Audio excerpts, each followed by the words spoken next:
video, we're going to cover everything you ever wanted to know about stitch markers. Little questions come up here and there from different people, and I want to just, if you've been knitting for a while, this is all old news to you, but if you're a new knitter, no one really explains these things, so it's my job. I will explain them. And this video is sponsored by Knitter's Pride. I am using their Platina interchangeable needle set.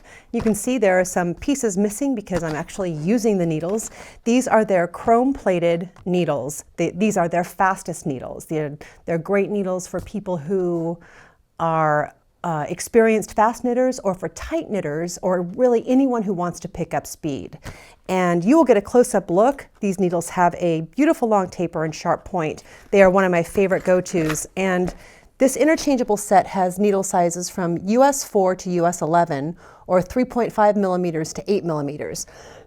So it's like all the basic needle sizes that you need. And Knitter's Pride needles always come in this they always come in an awesome case where you can keep everything tidy. But we're here to talk about stitch markers too. So, well, let's go ahead. I think everything's kind of small and close up. Let's take a look. This background here is my actual current project that we're going to use for, I'm going to use, for example, as of filming, this pattern is not available because it's in a book that hasn't been released yet, but as soon as it is, I will let you know. I will update the video description field. Now, most of the stitch markers that you're going to need for projects are these little ring markers like this. And they come in all sizes. This one I think actually fits on my pinky. They come in all sizes, and you can get them simple little ring markers like this with a bead on them, or they have, you know, all kinds of stuff available. If you look on Etsy, stuff hanging off, you know, little cute charms and stuff like that. I personally prefer these really simple ring markers with just the little beads on them. And these all might be from the same Etsy shop, and I don't think the Etsy shop is open anymore, but I can give you some links. I'll provide some links to, or you can just search Etsy for stitch markers, ring stitch markers. This is what you're usually going to use, and you usually want to pick a size that's kind of not too big on your needle. You'll get an idea here in a minute. The other kind of stitch markers that you'll need are clippy markers. And these are used for marking a stitch or a side. These little plastic markers are, you know, just a little clip. This is actually a coilless safety pin. And these are, let me put those down. These stitch markers like this just bend really easily. So you can mark something and close it up, and it just kind of hangs off the work and looks pretty. So those are different stitch markers. You have the ring markers and the clip. Well, I'm not sure they're actually called clippy markers. They're called, what are they called? Open split ring markers, something like that, and the coilless safety pins.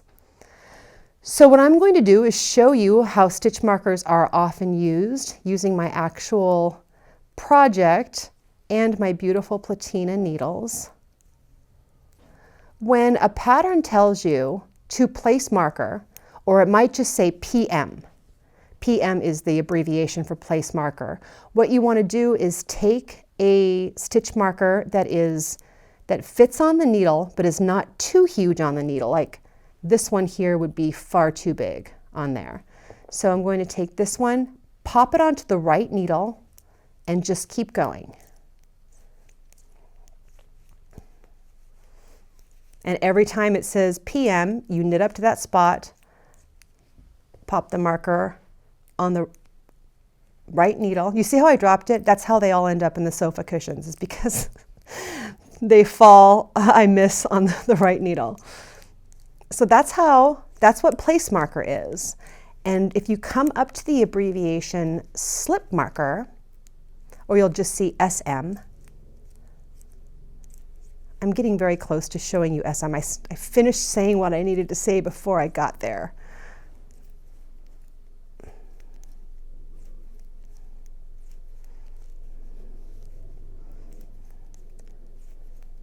Okay.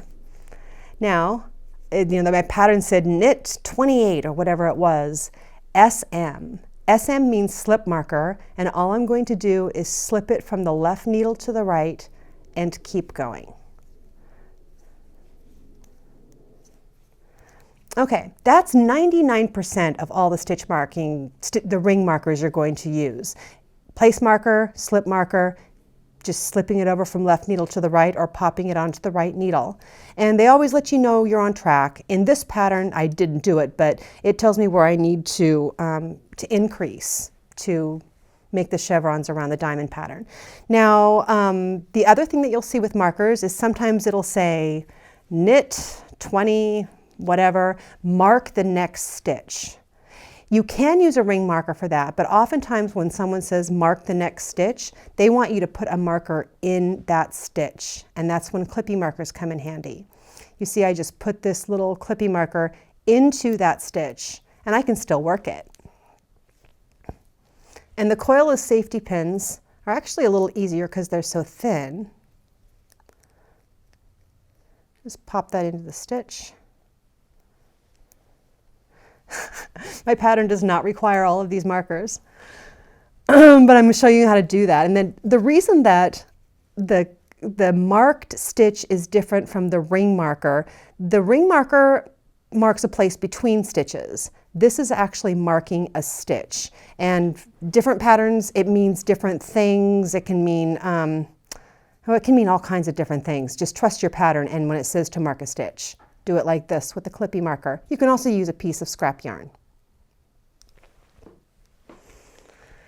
Like I said, if you've been knitting for a while, this stuff is kind of old hat, but I didn't have a video out on this and questions do come up. So that's kind of everything you ever wanted to know about stitch markers. Good luck.